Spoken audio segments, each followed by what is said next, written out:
Ah, já começou a gravar. E essa daqui está dormindo. Eu vou mostrar pra vocês como ela é fofinha, olha. Parece um ursinho de pelúcia. Ela só dorme. Né, Nenê? Você só dorme. Ela vai ficar aqui dormindo no meu colo. Pronto. Olha a cabeça dela caindo. Olha, não para de cair. Não para de cair, você só dorme. 11 da manhã você só dorme. Então tá bom. Vamos ler Red Shirt. E eu devo dizer que eu não gostei muito da capa. A capa americana é mais bonita do que esta. Não gostei muito, mas tudo bem. Eu também não gostei que eles não traduzem o título, porque tem gente que não sabe pronunciar essas coisas, né? Tipo eu. Como é que vai chegar no moço da livraria e falar Red Shirt? Enfim, eu não gosto quando não traduzem o título, mas enfim, isso é coisa minha. Vamos ler a amostra. Eu vou ler pra vocês a amostra do Red Shirt. Porque é mais legal ler junto do que sozinho, né? E o cachorro? Vocês querem ficar vendo o cachorro dormir? Porque ela é muito fofinha demais da conta, gente. É fofinha, Marie. Marrizinha, não é minha, Marie. É só emprestada. Só dorme essa cachorra. Prólogo, vamos começar pelo prólogo. Do alto da grande rocha em que estava sentado... Você quer aparecer agora no vídeo, minha querida? Você quer aparecer? Não, não quer, quer dormir. Do alto da grande rocha em que estava sentado, o alferes Tom Davis passou o olhar de um lado para o outro da caverna, na direção do capitão Lucius Abernathy, do oficial de ciências Quigg e do engenheiro-chefe Paul West, equilibrando-se em uma segunda rocha maior, pensando, mas que merda! Minhocas gigantes borgovianas, disse o capitão Abernathy, dando um tapa na rocha. Eu já deveria saber. Você deveria saber? Como diabos... Começa de novo. Ah, ela espirrou em mim. Você espirrou em mim. Eu tô toda babada agora. Que isso? O que você tava comendo? Isso não é comida, menino. Por que você tá comendo coisa que não é comida? Oh, meu Deus do céu. Oh, meu Deus do céu. Vou ficar assim, pra aparecer no vídeo. Não espirre em mim. Você vai ficar acordada ou vai dormir? Você deveria saber? Como diabos você poderia não saber? Pensou o Alferes Davis, olhando para o vasto chão de terra da caverna. A superfície empoeirada movendo-se aqui e ali com calombos imprecisos que marcavam o movimento das imensas minhocas carnívoras. Minhocas carnívoras, esse é legal.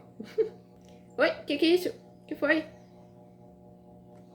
Não acho que deveríamos avançar com tudo até lá, disse Davis para Shen, outro membro da tripulação naquela missão de campo, quando encontraram a caverna. Abernathy, Quigg e West já haviam entrado, apesar de Davis e Chen serem tecnicamente seu destacamento de segurança. Chen, que era novato, bufou. Ah, qual é? Comentou ele. É só uma caverna. O que poderia ter lá dentro? Ursos? Sugeriu Davis. Lobos? Uma quantidade considerável de predadores grandes que vê numa caverna proteção contra as intempéries? Você nunca acampou na vida? Não existem ursos neste planeta, respondeu Chen, ignorando intencionalmente a sugestão de Davis. E nós temos pistolas de pulso eletromagnético. Vamos. É a minha primeira missão de campo. Não quero que o capitão fique me procurando. E correu para dentro, atrás dos oficiais. De sua rocha, Davis olhou para a mancha empoeirada no chão da caverna. Tudo que restara de Shen. As minhocas gigantes, atraídas pelo som de seres humanos andando na caverna, cavaram um túnel por baixo dele e o tragaram, não deixando nada além de gritos ecoantes e uma mancha. Ah, não é bem assim, pensou Davis, espreitando dentro da caverna e vendo a mão que estava caída e ainda segurava a arma de pulsos que Shen carregava, e que acabou por não lhe servir para absolutamente nada. Ela está tentando comer meu cabelo. O solo agitou-se e, de repente, a mão desapareceu. Ok, agora é sim, pensou Davis. Davis, chamou o capitão Abernathy. Fique onde está. Qualquer movimento neste chão vai atrair as minhocas gigantes. Você vai ser comido instantaneamente. Obrigada pela informação inútil e óbvia, seu babaca, pensou Davis, mas não disse nada, pois eram alferes, e Abernathy o capitão. Em vez disso, o que ele disse foi, sim, capitão. Ótimo, disse Abernathy. Não quero você tentando correr para cá e sendo pego por aquelas minhocas gigantes. Seu pai nunca me perdoaria. O quê? Pensou Davis. E de repente, lembrou-se que o capitão Abernathy servira sob o comando de seu pai na Benjamin Franklin. A malfadada Benjamin Franklin. De fato, o pai de Dave salvara o então alferes Abernathy ao jogar o corpo inconsciente dele na cápsula de fuga antes de mergulhar para dentro dela e dar a partida, enquanto a Franklin explodia espetacularmente ao redor deles. Flutuaram à deriva no espaço por 3 dias e quase ficaram sem ar naquela cápsula antes de serem resgatados. Ela quer ir pro chão, não tem condição. Ai, meu cabelo! Meu Deus do céu, você tá comendo meu cabelo. Você tá comendo meu cabelo, ela tá com fome, é isso? É fome, isso? Ei, neném, dá tchau. Você vai pro chão. Você tá muito difícil hoje. Ah, meu Deus do céu. Ela vai pro chão, ela vai sentar ali e dormir. Dave sacudiu a cabeça. Era muito estranho que todos esses detalhes sobre Abernathy tivessem surgido do nada em sua cabeça, especialmente considerando as circunstâncias. Como se pegasse a deixa, Abernathy disse: "Uma vez o seu pai salvou a minha vida, sabia?" "Sabia", começou Davis, e depois quase caiu em cima da rocha quando as minhocas gigantes se lançaram de repente contra ela, fazendo-a chacoalhar. "Davis!" gritou Abernathy. Davis abaixou-se, estirando o corpo contra a rocha para manter seu centro de gravidade baixo. Olhou para Abernathy, que estava conversando com Quigg e West. Sem conseguir ouvi-los, Davis sabia que estavam analisando o que sabiam sobre as minhocas gigantes borgovianas e tentando estabelecer um plano para neutralizar as criaturas, cruzar a caverna em segurança e chegar à câmara que abrigava o antigo computador central dos borgovianos, que poderia dar a eles uma pista sobre o desaparecimento daquela raça sábia e misteriosa. Você precisa começar a se concentrar de verdade na sua situação atual, uma parte do cérebro de Davis lhe disse, e ele balançou a cabeça de novo. Não tinha como discordar daquela avaliação. O cérebro dele havia escolhido um momento engraçado para começar a jorrar uma porção de informações irrelevantes que não lhe serviriam para nada naquele instante.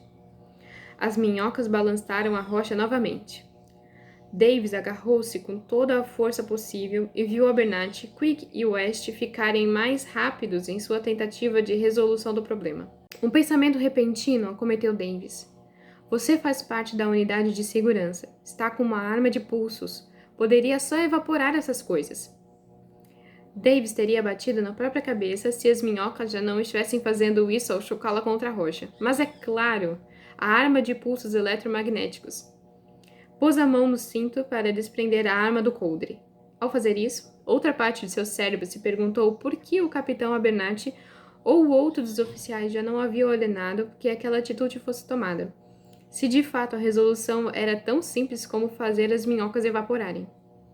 Parece que meu cérebro está cheio de vozes hoje, comentou uma terceira parte do cérebro de Davis.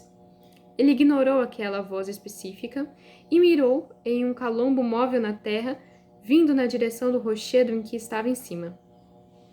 O grito de "Davis, não!" de Abernathy chegou no exato instante que Davis disparou, mandando um raio pulsado de partículas coesas e disruptivas na direção do monte de terra. Um berro emanou do monte, seguido por um chacoalhar violento, seguido por um tonitroar sinistro, seguido pelo chão da caverna entrando em erupção quando dúzias de minhocas de repente explodiram da terra. A arma de pulso é inútil contra minhocas gigantes borgovianas. Davis ouviu o oficial de ciências Quigg dizer por cima do barulho inenarrável de minhocas se debatendo. A frequência do pulso enfurece as minhocas. O alferes Davis acabou de atrair todas as minhocas da área. Você não podia ter dito isso antes de o atirar? Davis quis gritar. Não poderia ter dito, a propósito, não atire uma minhoca borgoviana com uma arma de pulsos. No briefing da missão? Dentro da nave? Quando discutimos a aterrissagem em Borgóvia? Que tem essas merdas dessas minhocas? Davis não gritou o que queria para Quigg, porque sabia que não teria como Quigg ouvi-lo, e além disso, já era tarde demais. Já tinha atirado. As minhocas gigantes estavam em frenesi. Naquele momento, alguém provavelmente estava prestes a morrer. E provavelmente era o alferes Davis. Por entre os ruídos e o pó, Davis olhou para Abernathy, que olhou de volta para ele, a preocupação estampada em seu senho franzido. E então Davis se perguntou se alguma vez Abernathy já havia falado com ele antes da missão. Abernathy já deve ter falado. E ele e o pai de Davis eram próximos desde a destruição de Franklin. Eram amigos, bons amigos. Era provável até que Abernathy conhecesse Davis desde criança, e talvez tenha inclusive mexido uns pauzinhos para conseguir uma chance para o filho do amigo entrar para a tripulação da Intrepid, a nave almirante da União Universal. Nossa, União Universal. É brega. O capitão não teria tido tempo, mesmo, para passar com Davis. Não era bom para o capitão mostrar favoritismo em suas fileiras, mas certamente havia conversado. Algumas palavras aqui e ali. Abernathy perguntara sobre o pai de Davis, talvez. Ou sobre outras missões de campo. Você quer sair, menina? Eu vou abrir pra ela. Ela quis ficar. Né? Você vai se comportar agora? Acho que não. Davis não conseguia se lembrar. De repente, o ribombar parou. As minhocas gigantes, com a mesma rapidez que haviam enlouquecido, pareciam ter se enterrado novamente. A poeira sentou.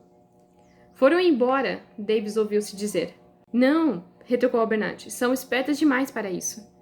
Consigo chegar até a entrada da caverna. Davis ouviu novamente a própria voz. Fique onde está, Alferes, retrucou Abernathy. Isso é uma ordem. Mas Davis já havia pulado da rocha, correndo em direção à entrada da caverna. Uma parte do cérebro dele uivava pela irracionalidade da ação, mas o restante de Davis não ligava. Sabia que precisava se mexer. Era quase uma compulsão, como se não tivesse escolha. Não, gritou Abernathy, quase em câmera lenta, e Davis percorreu metade da distância que precisava. Em seguida, o chão explodiu quando as minhocas, dispostas em um semicírculo, lançaram-se para cima de Davis. E foi aí, ao deslizar para trás, e enquanto seu rosto mostrava surpresa, que de fato o Alferes Davis teve uma epifania. Aquele era o momento definitivo de sua vida, o motivo de sua existência. Tudo o que havia feito antes, tudo o que fora, dissera ou quisera, levara-o àquele exato momento, o de se esquivar para trás enquanto minhocas gigantes borgovianas atravessavam a terra e o ar para pegá-lo. Era sua sina, seu destino. Em um instante, enquanto erguia os olhos para os dentes afiados como agulhas da mandíbula rotatória da minhoca, mandíbula, aliás, bem suspeita do ponto de vista evolucionário, o Alferes Tom Davis viu o futuro. Nada daquilo tinha a ver com o misterioso desaparecimento dos borgovianos. Depois daquele momento, ninguém jamais falaria dos borgovianos de novo. Tinha a ver com ele, ou melhor, com o que a morte iminente dele causaria ao pai, agora almirante. Ou, mais especificamente, o que a morte dele faria com o relacionamento entre o almirante Davis e o capitão Abernathy. Davis viu a cena em que Abernathy falaria ao almirante Davis sobre a morte do filho. Viu o choque tornar-se fúria. Viu a amizade entre os dois homens se dissolver. Viu a cena em que os policiais militares da União Universal prendiam o capitão por denúncias falsas de assassinato por negligência plantadas pelo almirante. Viu a corte marcial e o oficial de ciências Quigg fazendo o papel de advogado de Abernathy, destruindo dramaticamente o almirante no banco das testemunhas, levando-o a admitir que tudo acontecera por causa da perda do filho. Davis viu seu pai estender a mão de forma dramática e pedir perdão para o homem que havia acusado e prendido de modo desleal. E viu o capitão Abernathy ceder a uma reconciliação desoladora bem ali, no tribunal. Era uma grande narrativa, um grande enredo. E tudo recaía sobre ele, e sobre aquele momento, e sobre aquele destino, o destino do Alferes Davis. O Alferes Davis pensou, foda-se, quero viver, e girou o corpo para evitar as minhocas. Mas aí tropeçou e uma das minhocas comeu seu rosto, e ele acabou morrendo mesmo.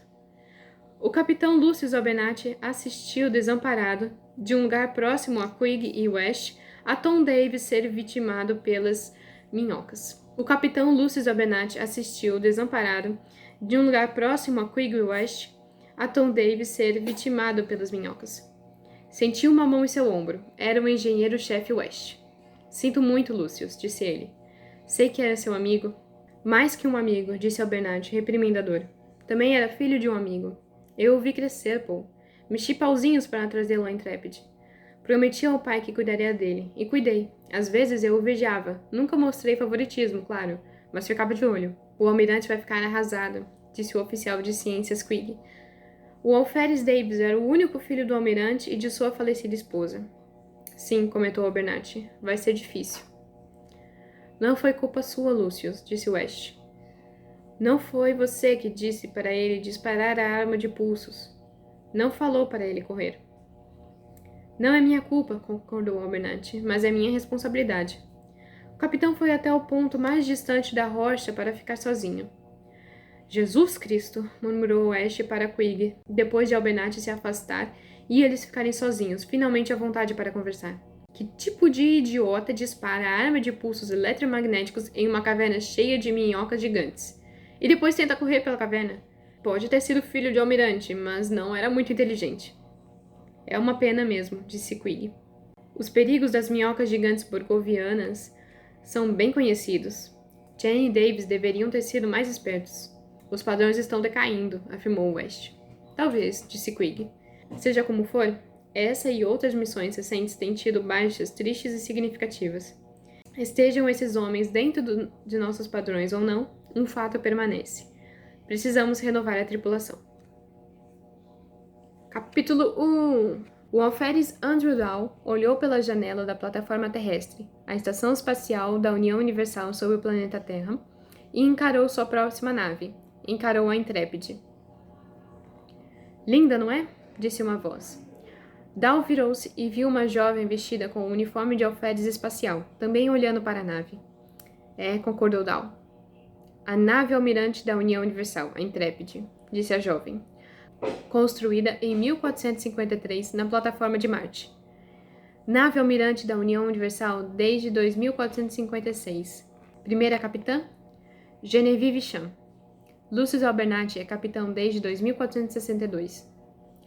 Você é a guia turística da Intrépide? Perguntou Dahl, sorrindo. Você é turista? Perguntou a jovem, retribuindo o sorriso. Não, respondeu Dahl, e estendeu a mão. Andrew Dahl. Fui alocado para a Intrépide. Estou esperando a nave de transporte 1500.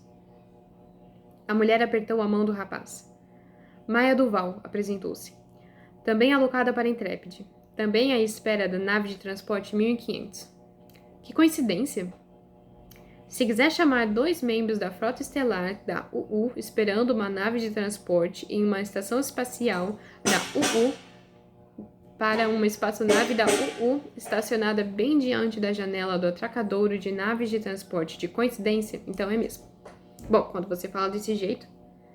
Por que chegou tão cedo? 12:00 agora. Pensei que eu seria a primeira esperando a nave de transporte. Estou empolgado, vai ser meu primeiro posto. Duval olhou para ele com uma interrogação no rosto. Foi para a academia uns anos atrasado. Por quê? Perguntou ela. É uma longa história. Temos tempo, disse Duval. Que tal almoçarmos e aí você me conta? Estou meio que esperando uma pessoa, um amigo meu, que também foi destacado para a Intrépide. A cantina é bem ali, disse Duval, apontando para a fileira de barracas do passadiço. Mande uma mensagem de texto para ele. Se ele não receber, ainda conseguimos vê-lo chegando. Vamos, a bebida é por minha conta. Ah bem, nesse caso, disse Dahl, se eu recusar bebida grátis, eles me expulsam da frota espacial. Você me prometeu uma história longa, disse Duval, depois de pegarem a comida e as bebidas. Não prometi nada, respondeu Dahl. A promessa estava implícita. E, além disso, paguei uma bebida para você. Você me deve. Quero que me entretenha, alferes Dahl. Está bem, está bem. Entrou aí para a academia um pouco atrasado porque fui seminarista por 3 anos. Ok, isso até que é meio interessante, disse Duval. Foi em Forshan. Ok, isso é bem interessante. Então você é um padre da religião Forshan? De que cisma? Cisma de esquerda. E não sou padre. Não conseguiu lidar com o celibato? Os padres da cisma de esquerda não são obrigados ao celibato. Mas, considerando que eu era o único ser humano no seminário, o celibato me foi imposto, por assim dizer. Tem gente que não considera isso um impedimento. Isso porque você nunca conheceu um seminarista Forshan, disse Dahl. E, além disso, eu não curto Shannon. Talvez você não tenha encontrado o Shannon certo. Prefiro seres humanos. Pode me chamar de careta. Careta, disse Duval, provocando. E você acabou de se intrometer nas minhas preferências pessoais em tempo recorde. Se você é direta assim com alguém que acabou de conhecer, imagino como é com alguém que já conhece há algum tempo. Ah, eu não sou assim com todo mundo, disse Duval, mas posso dizer que já gosto de você. Enfim, então você não é padre? Não. Tecnicamente, minha situação é penitente estrangeiro. Tive permissão para fazer o curso inteiro e realizar alguns ritos, mas havia algumas exigências físicas que eu não seria capaz de atender para a ordenação plena. Por exemplo? Perguntou Duval. Autoconcepção. Um detalhe pequeno, mas super relevante. E você aí, toda preocupada com o celibato, comentou Dal, e deu um grande gole na bebida. Se você sabia que nunca seria padre, por que foi para o seminário? Achava a religião Forchã muito tranquila. Quando eu era mais novo, isso me atraiu. Meus pais morreram quando eu era jovem e recebi uma pequena herança. Peguei o dinheiro, paguei instrutores para me ensinar o idioma, viajei para Forchã e descobri um seminário que me aceitaria. Planejava ficar lá para sempre. Mas não ficou, disse Duval, obviamente. Dal sorriu. Bem, eu achava a religião Forchã tranquila. E descobri que a guerra religiosa Forchã era menos tranquila. Ah, disse Duval. Mas como alguém vai de seminarista Forchã para formando na academia? Quando a UU foi mediar as facções religiosas de Forchã, precisou de um intérprete. E eu estava no planeta. Não havia muitos seres humanos que falassem mais de um dialeto de Forchã. Eu conheço os 4 principais. Impressionante, observou Duval. Sou bom de língua. E quem é que está sendo direto agora? Depois do fracasso da missão da UU, aconselharam que todos os não nativos deixassem o planeta. Continuou Dal. O negociador-chefe da UU disse que a frota espacial precisava de linguistas e cientistas e me recomendou para uma vaga na academia. Na época, meu seminário havia sido incendiado e eu não tinha para onde ir, nem dinheiro para chegar onde quer que fosse. A academia pareceu a melhor estratégia de saída. Passei 4 anos estudando xenobiologia e linguística, e aqui estou. É uma boa história, disse Duval, apontando a garrafa para Dal. Ele brindou com a sua. Obrigado, disse ele. E a sua? Muito menos interessante. Duvido. Não passei pela academia, falei Duval. Me alistei como soldado de infantaria para as tropas de paz da UU. Fiz isso por alguns anos e depois fui transferida para a frota espacial, 3 anos atrás. Estava na Nantes até essa transferência. Promoção? Perguntou Dal. Duval deu uma risadinha. Não exatamente, disse ela. É melhor chamar de transferência causada por conflitos pessoais. Antes que Dal pudesse se intrometer mais, o telefone zuniu. Ele o pegou e leu a mensagem de texto. Tonto, disse ele, sorrindo. O que foi? Perguntou Duval. Espere um segundo, disse Dal, virando-se no banco e acenando para um jovem que estava no meio da passagem da estação. Estamos aqui, Jimmy. O jovem abriu um sorrisinho, acenou de volta e se aproximou. Imagino que seja o amigo que você estava esperando, disse Duval. Ele mesmo, disse Dal. Jimmy Hanson. Jimmy Hanson? Perguntou Duval. Não tem relação com James Hanson, CEO e presidente do Conselho das Indústrias Hanson, claro. James Albert Hanson IV, disse Dal, filho dele. Deve ser bacana, comentou Duval. Ele poderia comprar essa estação espacial com a herança, mas ele não é assim. Assim como? E aí, pessoal, disse Hanson, finalmente chegando até a mesa. Ele olhou para Duval e estendeu a mão. Oi, sou o Jimmy. Maia, disse Duval, apertando a mão dele. Então você é amiga do Andy, né? Perguntou Hanson. Sou, respondeu ela. A gente se conhece faz muito tempo, uma meia hora. Ótimo, disse Hanson e sorriu. Ele e eu nos conhecemos há um pouco mais de tempo. Eu imaginava, disse Duval. Vou pegar alguma coisa para beber, disse Hanson. Querem alguma coisa? Posso trazer uma rodada? Para mim não, obrigado, disse Dal.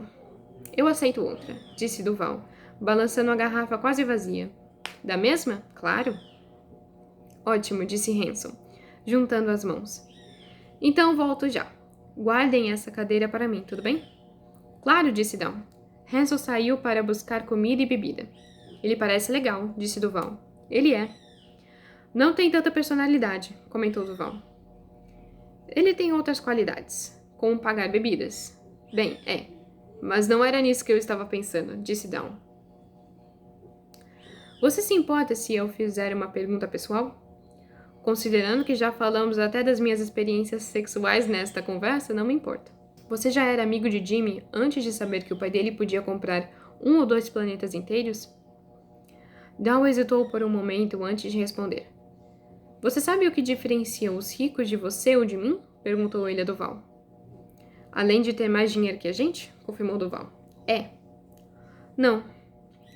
O que os torna diferentes, pelo menos os que são espertos, é que têm uma noção muito boa dos motivos pelos quais as pessoas se aproximam deles. Seja porque querem ser amigos genuínos, o que não tem nada a ver com querer proximidade do dinheiro, das facilidades e do poder, ou se querem ser parte de um grupo social, o que tem. Faz sentido? Claro, respondeu Duval. Tudo bem, disse Dawn. Então, vamos lá. Quando Jimmy era menino, ele entendeu que seu pai era um dos homens mais ricos da U1. Depois, descobriu que um dia ele também seria. Depois, que havia muitas pessoas que tentariam usar essas duas coisas ao próprio favor. E aí descobriu como evitar essas pessoas. Entendi, disse Duval. Jimmy saberia se você estivesse sendo legal com ele só por causa do pai dele. Foi muito interessante observá-lo em nossas primeiras semanas na academia, comentou Dawn.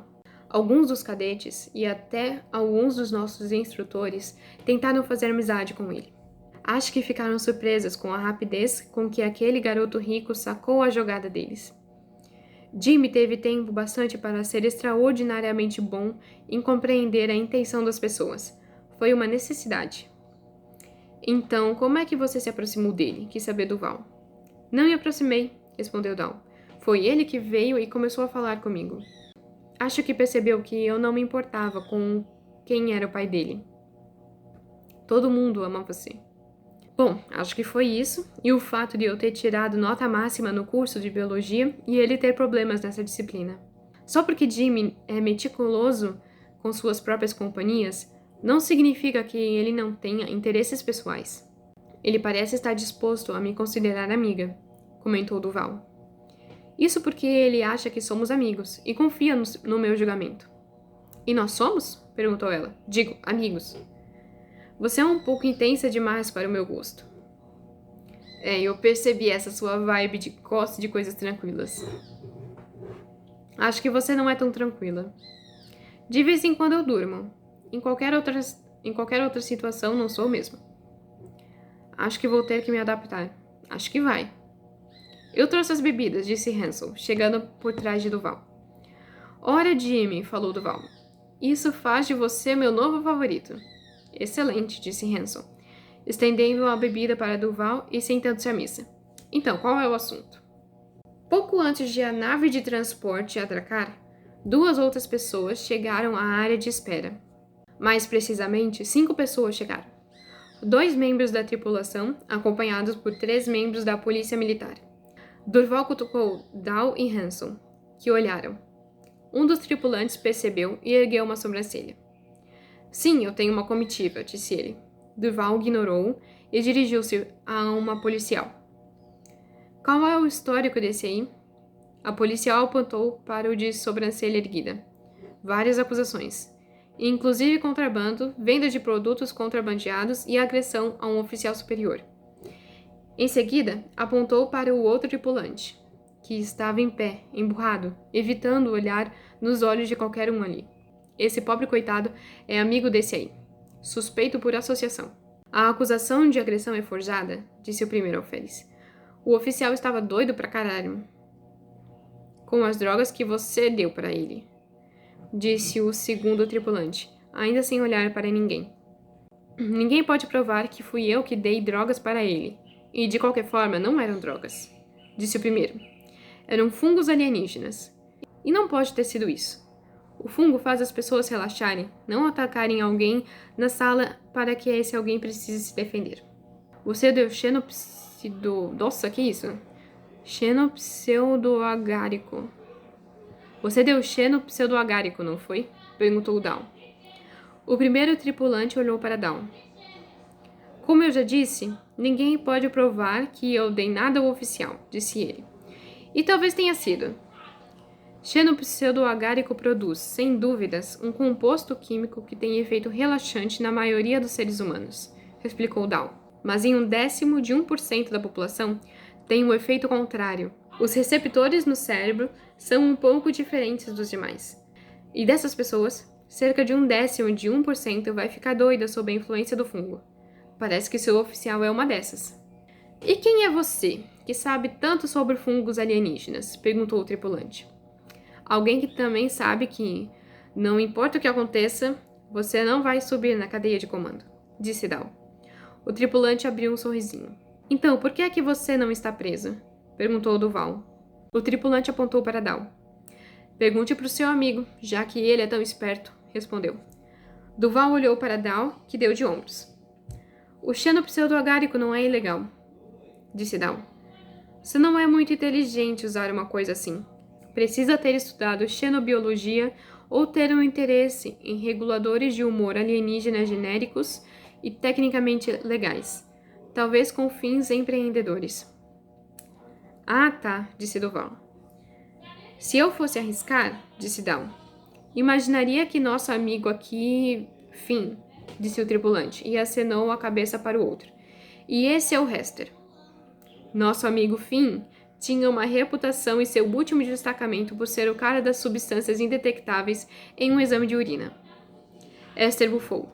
Também arrisco dizer que o oficial provavelmente não quer que saibam que usava drogas. Fungos, cortou Finn. De qualquer tipo. E que quando o pseudoagárico o deixou doidão, atacou e o nosso Finn aqui estava tecnicamente se defendendo quando revidou. Então, em vez de botar fim na cadeira e cutucar o vespeiro, preferiu transferir o cara com discrição. Não confirmo nem nego essa interpretação dos eventos, declarou Finn. Então por que os policiais? Perguntou Hanson. Estão aqui para garantir que a gente entre na Intrépide sem nenhum desvio, respondeu Hester. Não querem que ele renove o estoque.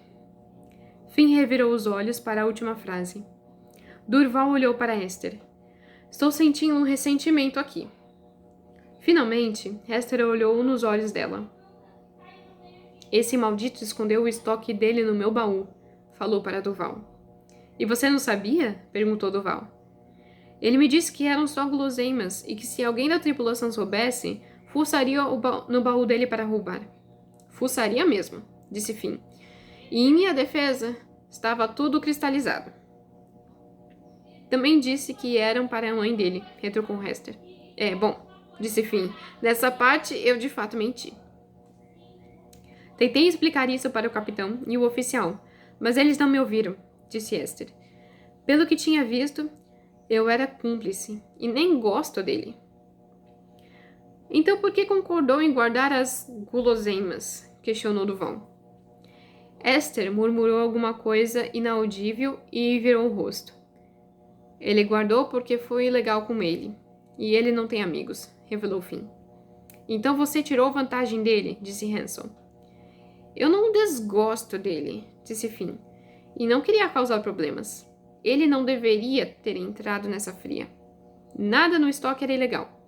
Mas nosso oficial ficou doidão e tentou redefinir minha estrutura óssea. Você deveria estudar melhor seu catálogo de produtos, comentou Dow. Da próxima vez que eu pegar alguma coisa, passo por você antes, disse Finn, sarcástico. Em seguida, apontou para a janela, pela qual era possível ver a nave de transporte se aproximando do atracadouro. Mas vamos ter que esperar. Parece que nossa carona chegou.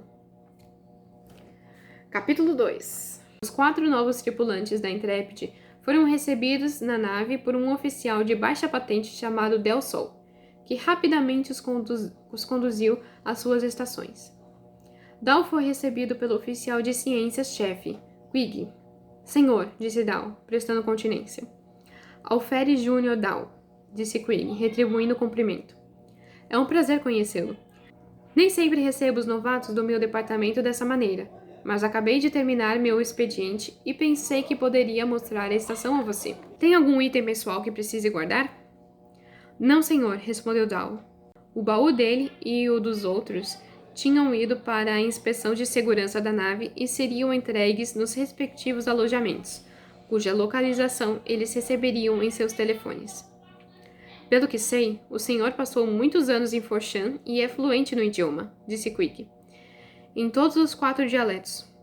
Sim, senhor, disse Dal. Estudei um pouco da língua da academia, disse Quig, e em seguida pigarreou. Ixi, Maria, eu vou ter que falar isso?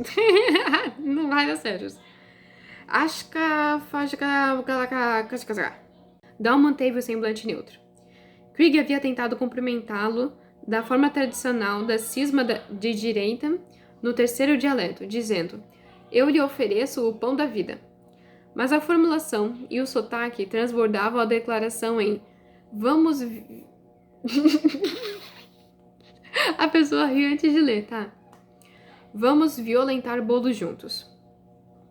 Deixando de lado o fato de que seria bastante incomum para um membro da cisma de direita falar voluntariamente o 3º dialeto, sendo o dialeto nativo do fundador da cisma de esquerda e, portanto, evitado por tradição, violentar bolos em grupo não era uma prática aceita em nenhum lugar de Forshan. Eu vou ter que falar aquilo de novo. Ok. Ascala, macha, fala, cala. Disse Dal, dando a resposta tradicional de eu reparto o pão da vida com você, no 3º dialeto. Pronunciei corretamente? Perguntou Quig. O seu sotaque é muito comum, senhor, respondeu Dal. Verdade, disse Quig. Então talvez seja melhor eu deixar qualquer possível conversa em Forshan para você. Sim, senhor, aqueceu Dal.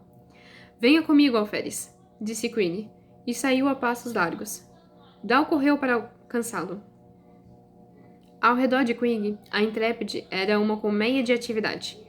Tripulantes e oficiais andavam com determinação pelos corredores, cada qual parecendo ter um lugar muito importante para ir. Quig caminhava entre eles, como se propagasse uma onda de choque. O caminho se abria magicamente para ele quando o homem se aproximava e fechava-se quando ele passava. Parece o horário de pico aqui, disse Dal, olhando ao redor. Você vai perceber que essa tripulação é muito eficiente, disse Quig. Como nave almirante da União Universal, a Intrépide escolhe bem sua equipe. Não tenho dúvida, senhor, comentou Dal, e olhou para trás. Os membros da tripulação atrás dele haviam reduzido consideravelmente a velocidade e encaravam Quig e ele. Dal não conseguia decifrar a expressão deles. Soube que você solicitou à academia que fosse alocado à Intrépide, disse Quig. Sim, senhor, confirmou Dal, voltando a atenção ao oficial superior. Seu departamento está fazendo um trabalho de ponta, realmente. Algumas das coisas que vocês criam a bordo são tão diferentes que tivemos dificuldade de recriar na academia.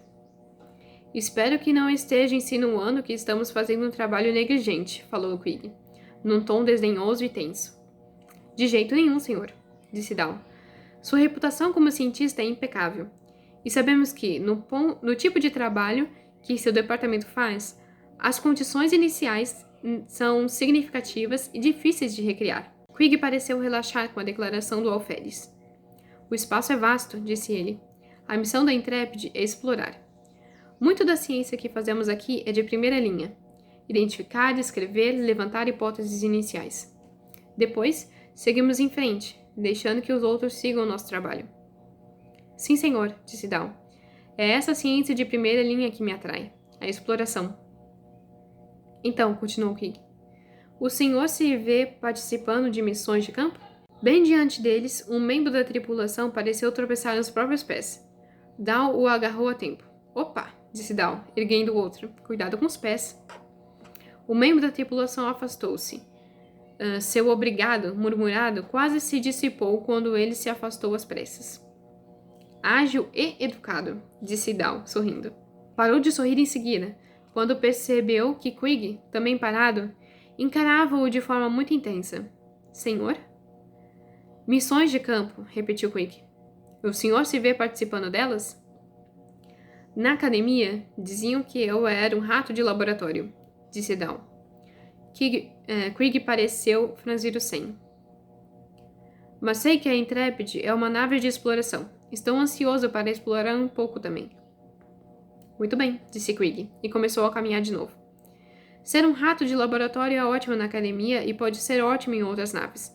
Mas o motivo pelo qual a Intrepid fez tantas descobertas como as que lhe interessaram logo de início é a disposição da tripulação de ir a campo e botar a mão na massa. Peço que não se esqueça disso. Sim, senhor. Bom, disse Quig, e parou diante de uma porta com uma placa que dizia Xenobiologia. Ele a abriu, mostrando o laboratório atrás dela, e entrou. Dal o seguiu. Estava vazio. Onde está todo mundo, senhor? Perguntou Dal. A tripulação da Intrepid faz muitas consultas cruzadas com seus membros em outros departamentos e sempre tem funções secundárias ou supranumerárias, respondeu Quig.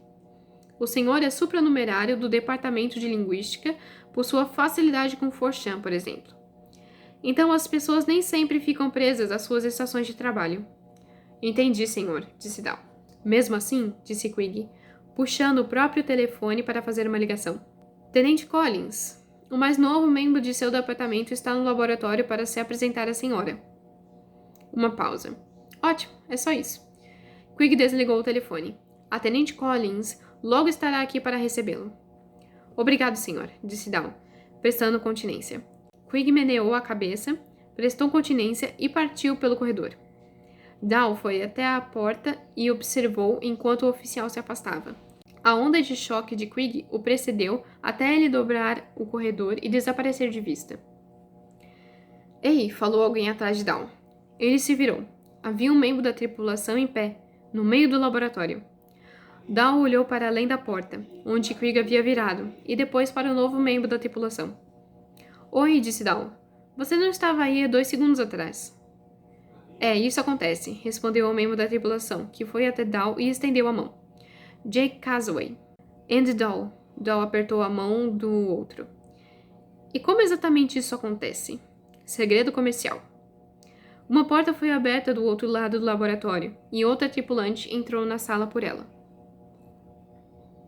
Lá se vai o segredo comercial, comentou Casaway. O que tem lá? Perguntou Dal, apontando para a porta. É um depósito, disse Casaway. Vocês estavam se escondendo no depósito? Disse Dal. Não estávamos nos escondendo, disse a outra tripulante. Estávamos fazendo um inventário. Dal, essa é Fiona Mebeck.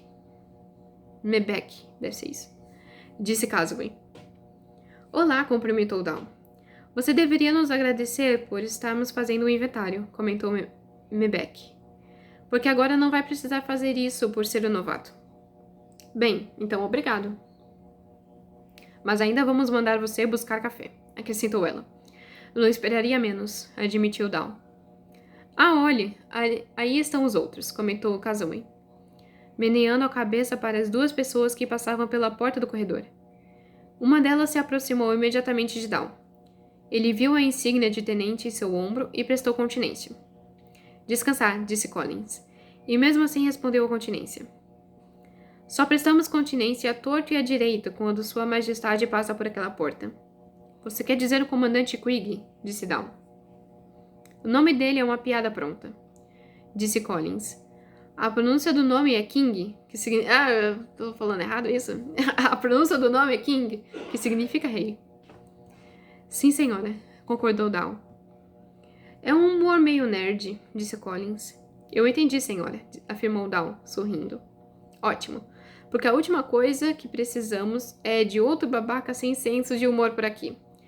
Pelo visto, já conhecia o Casaway e Mebeck. Sim, senhora. Como pode ver, eu sou sua chefe, disse ela, e em seguida apontou para o outro tripulante.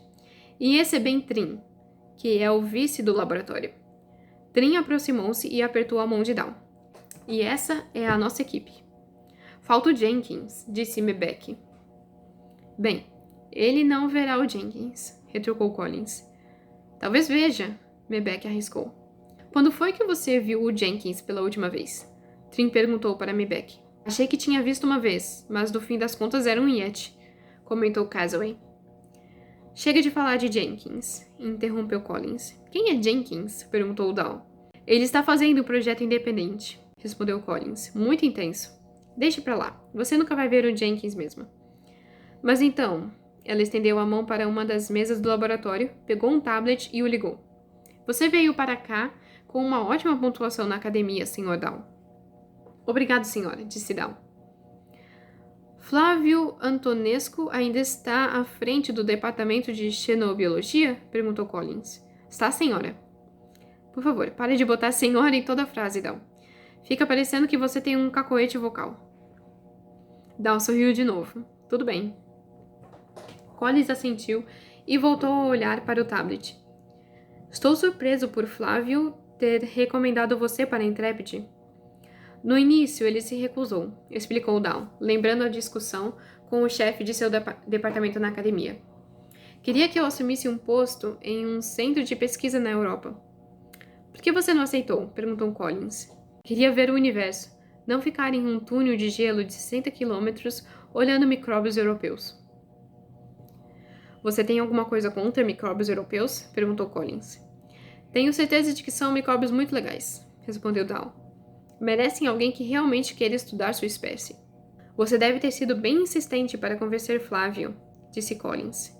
Minha pontuação foi alta o bastante para que chamasse a atenção do comandante King. Agora é King. Disse Down. E por sorte, abri uma vaga aqui. Não foi sorte, disse Mebeck. Foi um tubarão de gelo longraniano, completou Casway. Que é o contrário de sorte, continuou Mebeck. O quê? Quis saber Down. O membro da tripulação que você está substituindo era Sid Black, respondeu Trim. Fez parte de uma equipe de campo em Logran 7, um planeta de gelo. Enquanto exploravam uma cidade de gelo abandonada, a equipe de campo foi atacada por tubarões de gelo. Levaram Sid. Nunca mais foi visto. Uma perna foi, disse Mebeck. A metade inferior, ao menos. Quieta, Fiona, disse Collins, irritada. Ela baixou o tablet e olhou para Down.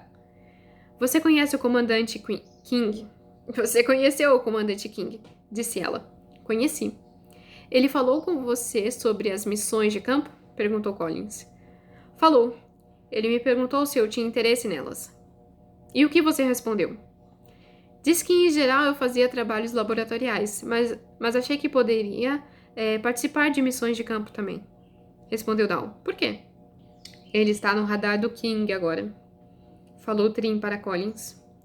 Down olhou para Trim e depois para Collins. Tem alguma coisa que eu não esteja entendendo, senhora? Perguntou ele. Não, respondeu Collins, olhando para Trim. Só prefiro ter a opção de eu mesma doutrinar minha equipe antes de King pôr as mãos nela. É isso. Existe alguma divergência filosófica entre vocês? Perguntou Down. E acabou! Foi só isso. Acabou. Red Shirts. Gostei. Quero continuar a leitura. E aí, o que vocês acharam? Escreva nos comentários se vocês querem continuar a leitura. Me bananei um pouquinho aqui, principalmente nesse tal de Quig, que virou King, eu não tô entendendo mais. Pronunciar esses nomes em inglês são difíceis pra mim, já peço desculpas se eu errei a pronúncia deles. Que provavelmente eu errei. É igual nos anos 90 que a gente chamava o X-Men de X-Men. X-Men. Enfim. Obrigada por assistir até aqui. Por enquanto é só. Quem sabe a gente lê mais algum. Se você quiser colocar nos comentários aí algum livro que queira que eu leia. Ou talvez não. Coloca nos comentários. Nunca mais leia nada, pelo amor de Deus. Brincadeira. Obrigada e tchau.